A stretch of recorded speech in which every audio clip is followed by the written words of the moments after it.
నమస్తే, welcome to NCN news. నేను కళ్యాణి. బులెటిన్లో ముందుగా హెడ్లైన్స్ చూద్దాం.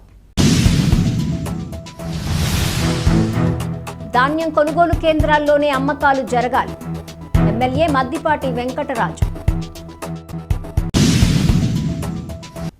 రైతులకు గిట్టుబాటు ధర లభించేందుకు ధాన్యం కొనుగోలు కేంద్రాల్లోనే ధాన్యం అమ్మకాలు జరపాలని గోపాలపురం ఎమ్మెల్యే మద్దిపాటి వెంకటరాజు అన్నారు.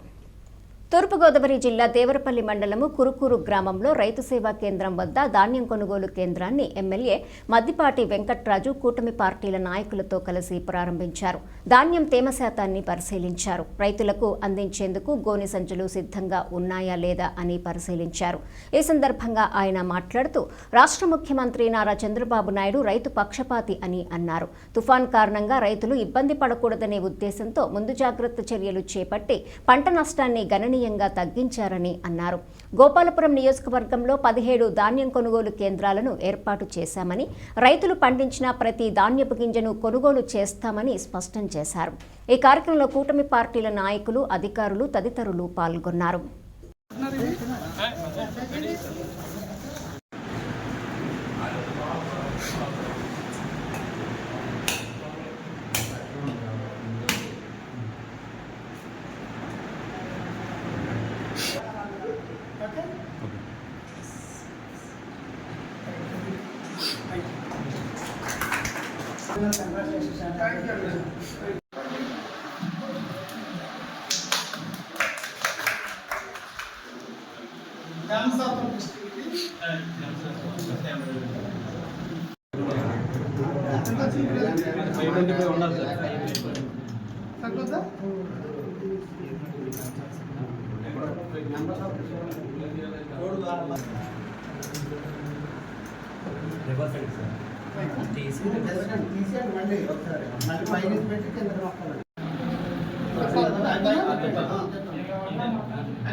ఎలా చేస్తారు టెస్ట్